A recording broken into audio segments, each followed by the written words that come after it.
Hello friends, my name is Ashwini. I am from Kannur. I have completed BC in Kannur University. Currently, I am SMEClabs Python full stack internship ചെയ്യുവാണ്. എൻ്റെ project name ഇലക്ട്രോസോൺ ആണ്. ഇതൊരു e-commerce website ആണ്. ഈ project start ചെയ്തത് technical ഡോക്യുമെന്റേഷൻ്റെയും പ്രോട്ടോടൈപ്പിൻ്റെയും ഹെൽപ്പോട് കൂടിയാണ്. Prototype build ചെയ്തത് Figma use ചെയ്തിട്ടാണ്. ഈ പ്രൊജക്റ്റിൽ 3 മൊഡ്യൂൾസ് ആണ് ഉള്ളത്: admin, seller, user. First of all admin ആണ് ഓവറോൾ കൺട്രോൾ ഉള്ളത്. ഈ വെബ്സൈറ്റിൻ്റെ ഓവറോൾ കൺട്രോൾ അഡ്മിൻ ആണ് ഉള്ളത്. അഡ്മിന് യൂസറിനെ സെല്ലറിനെ വ്യൂ ചെയ്യാനും അവരെ റിമൂവ് ചെയ്യാനും ബ്ലോക്ക് ചെയ്യാനുള്ള ഓപ്ഷൻ ഉണ്ട്. പിന്നെ അഡ്മിനാണ് മെയിൻ കാറ്റഗറിയും സബ് കാറ്റഗറി ഇവൻറ്റ്സ് ഒക്കെ ആഡ് ചെയ്യുന്നത്. മെയിൻ കാറ്റഗറി ആയിട്ട് ഇതിൽ ഇപ്പോൾ കൊടുത്തിട്ടുള്ളത് മൊബൈൽ, ലാപ്ടോപ്പ്, ഹെഡ്ഫോൺ, TV ആണ്. സബ് കാറ്റഗറി എന്ന് പറഞ്ഞാൽ ഇപ്പോൾ ഒരു മൊബൈൽ എടുക്കുകയാണെങ്കിൽ മൊബൈൽ ഡിഫറെൻറ്റ് കമ്പനീസിൽ അവൈലബിൾ ആണ്. അതായത് സാംസങ്, ഐഫോൺ, അതൊക്കെ ആ കമ്പനി നെയിംസാണ് ഇവിടെ സബ് കാറ്റഗറി ആയിട്ട് എടുത്തിട്ടുള്ളത്.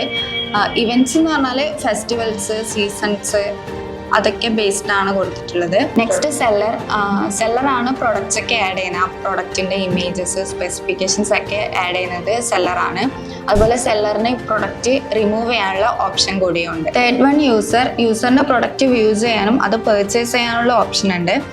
ഇപ്പം യൂസർ ഒരു പ്രൊഡക്റ്റ് വ്യൂ ചെയ്താൽ അത് റീസെൻ്റ്ലി വ്യൂഡ് എന്ന് പറയുന്ന സെക്ഷനിൽ ഡിസ്പ്ലേ ചെയ്യിക്കും. അത് കുക്കീസ് യൂസ് ചെയ്തിട്ടാണ് അത് ഡിസ്പ്ലേ ചെയ്യിപ്പിക്കുന്നത്. അതുപോലെ ന്യൂ അറൈവൽസ് ആയിട്ടുള്ള പ്രൊഡക്ട്സ് വ്യൂ ചെയ്യാനുള്ള ഓപ്ഷൻ യൂസറിനുണ്ട്.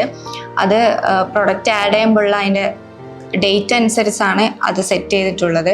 ഒരു യൂസറിന് തന്നെ മൾട്ടിപ്പിൾ അഡ്രസ്സസ് ഉണ്ടാവും. അപ്പോൾ ഓർഡർ ചെയ്യുന്ന ടൈം ഏത് അഡ്രസ്സിലോട്ടാണോ വേണ്ടതെന്ന് വെച്ചാൽ അത് ചൂസ് ചെയ്യാനുള്ള ഓപ്ഷൻ ഉണ്ട്.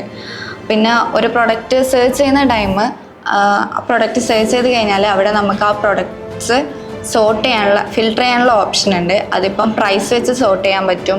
ന്യൂ അറൈവൽസ്, ഡിസ്കൗണ്ട് ഒക്കെ വെച്ചിട്ട് സോർട്ട് ചെയ്യാനുള്ള ഓപ്ഷൻ ഉണ്ട്. ഫ്ലിപ്കാർട്ട്, ആമസോൺ ആപ്ലിക്കേഷൻസിൽ കാണുന്നത് പോലുള്ള റിവ്യൂ സിസ്റ്റം ഇതിൽ ആഡ് ചെയ്തിട്ടുണ്ട്.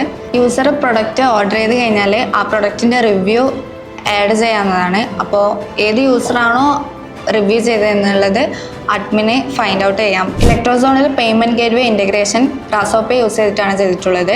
അതുപോലെ ഈ സൈറ്റ് ഹോസ്റ്റ് ചെയ്തത് Python Anywhere യൂസ് ചെയ്തിട്ടാണ്. Join SMEClabs. We empower your career for future.